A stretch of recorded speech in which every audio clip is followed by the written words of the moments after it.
Before you make plans with your friends this weekend, there is something critical you need to understand first. Your friend group is more contagious than any virus you have ever been exposed to, not metaphorically, literally. The people sitting across from you at dinner right now are quietly reshaping your hormones, your body weight, and your lifespan. And nobody in mainstream medicine is talking about this.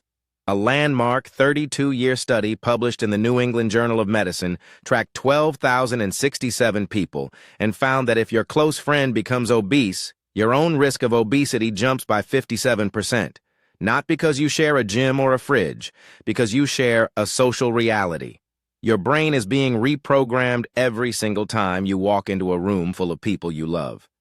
And here is the part that will genuinely disturb you. You cannot feel it happening.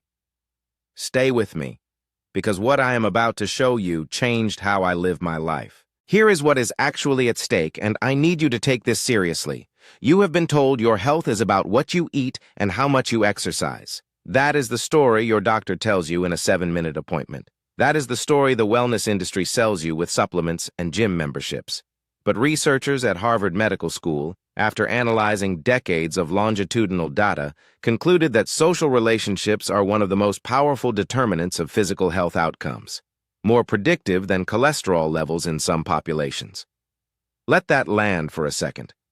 The people you text every day, the ones you grab coffee with, the ones in your group chat right now, they are either adding years to your life or quietly cutting them away. And you have been completely in the dark about this because nobody profits from telling you the truth. Not your doctor, not your insurance company, not the food industry that sponsors your favorite sports teams. But I do not have a sponsor telling me to stay quiet. So let me show you exactly what is happening inside your body every time you socialize. Point 1.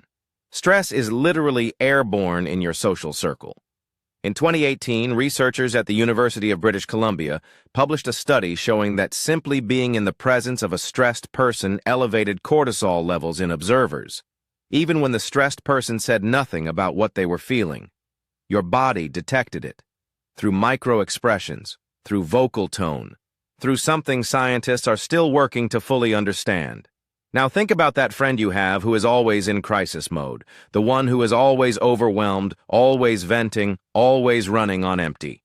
Every single time you spend time with them, your adrenal glands are firing, your cortisol spikes. And chronically elevated cortisol does not just make you feel anxious. It increases visceral fat storage, particularly around your midsection. It suppresses your immune system.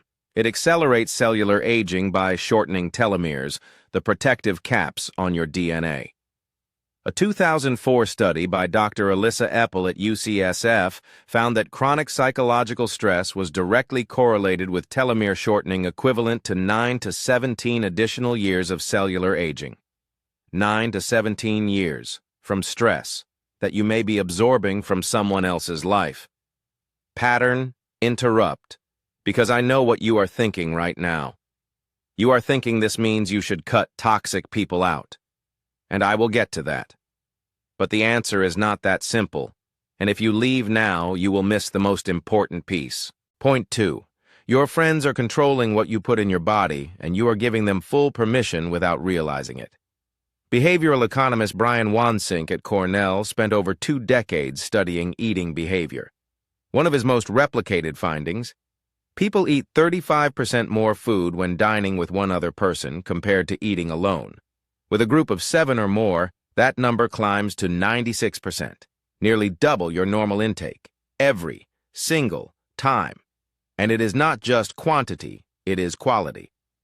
A 2019 study in the journal Appetite tracked 150 young adults over 6 months and found that participants adopted the dietary habits of their close friends to a statistically significant degree, independent of their own stated preferences or nutrition knowledge.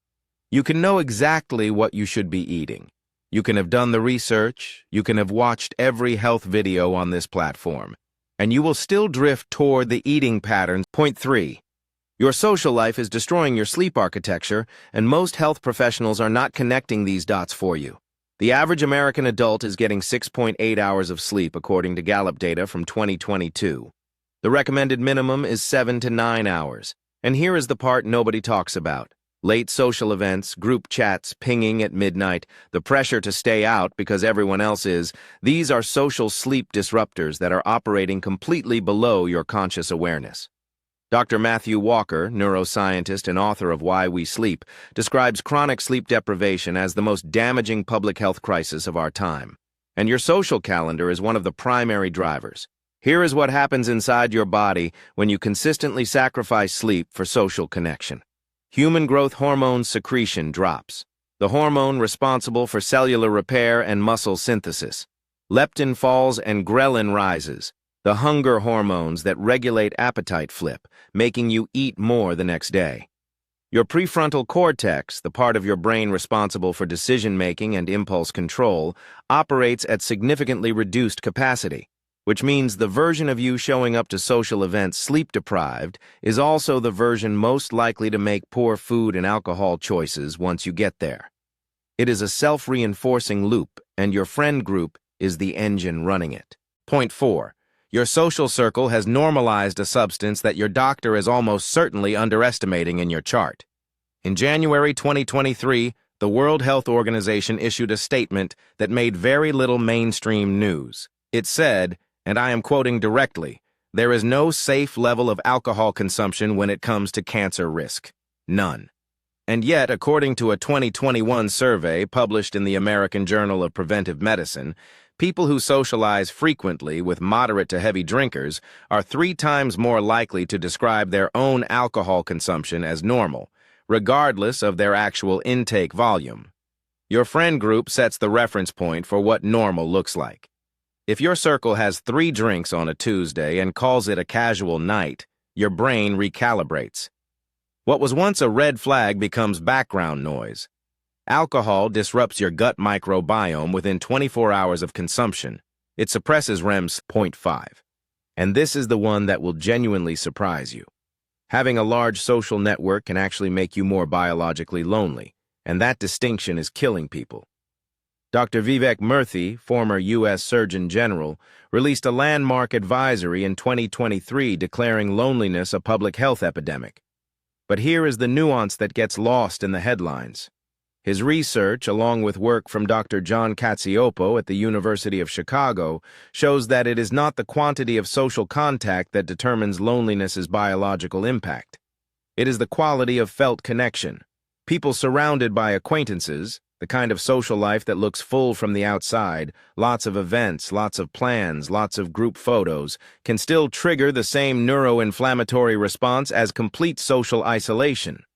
Chronic loneliness increases levels of a protein called interleukin-6, a key inflammatory marker linked to cardiovascular disease, type 2 diabetes, and accelerated cognitive decline. A 2015 meta-analysis led by Dr. Julianne Holt-Lundstad and published in Perspectives on Psychological Science found that social isolation is associated with a 29% increased risk of heart disease and a 32% increased risk of stroke. Your body does not care how many people you had dinner with last Saturday. It cares how safe and seen you felt in that room. So here is the thread connecting everything I have just shown you. You have been handed a model of health that is fundamentally incomplete. You have been told health is an individual pursuit. Eat right, exercise, sleep more. And you have been left completely unequipped to understand that your body is in constant biological negotiation with every single person in your inner circle. Your cortisol levels, your eating patterns, your sleep schedule, your drinking habits, your inflammatory markers. All of it is being co-authored by the people you choose to spend time with. This is not about blame. This is not about abandoning your friends. This is about becoming conscious of a system that has been operating on you completely without your awareness. And awareness is where everything changes. Here is what I personally started doing that transformed my health metrics within 90 days. I started tracking my biometric data, sleep quality, resting heart rate, HRV, caloric intake, in the 48 hours before and after significant social events. The patterns that emerged were honestly shocking, and the tool that made this possible, and I want to be clear, this is something I genuinely use and recommend, is the Whoop app. It tracks recovery, sleep stages, and strain in real time, and it gives you the data to see exactly how your lifestyle is shifting in response to your social environment. Not because your friends are bad, but because you deserve to know what is actually happening inside your body. Link is in the description. It is the accountability layer that makes all of this information actionable instead of just alarming. Here is your one actionable step for this week. Do not overhaul your social life. Do not start cutting people off. Do not panic. Just observe.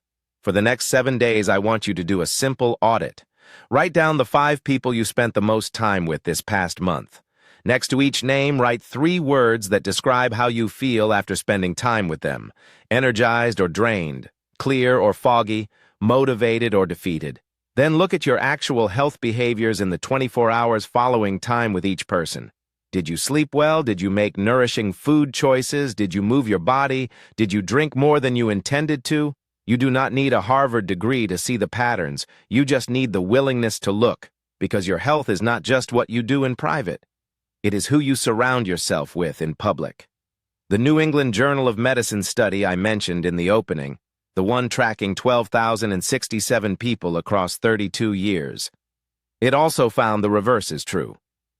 Healthy behaviors spread through social networks just as powerfully as harmful ones, which means the most radical health intervention available to you right now is not a supplement or a diet protocol. It is becoming the person in your friend group who is genuinely, visibly thriving, because you are contagious too. If this video shifted something for you, and I genuinely hope it did, share it with someone in your life who needs to hear it, because that share might be the most health-positive thing you do today. Drop a comment below telling me which of the 5 points hit hardest. I read every single one, and your answer will shape what I cover next. Subscribe if you want to keep getting research-backed, unfiltered health content that the mainstream conversation keeps leaving off the table. The Whoop app link is in the description along with every study referenced in this video so you can verify everything yourself. I will never ask you to just trust me. Check the sources. That is the standard you deserve. Disclaimer. This video is for educational purposes only. Nothing constitutes medical advice. Always consult a qualified healthcare professional.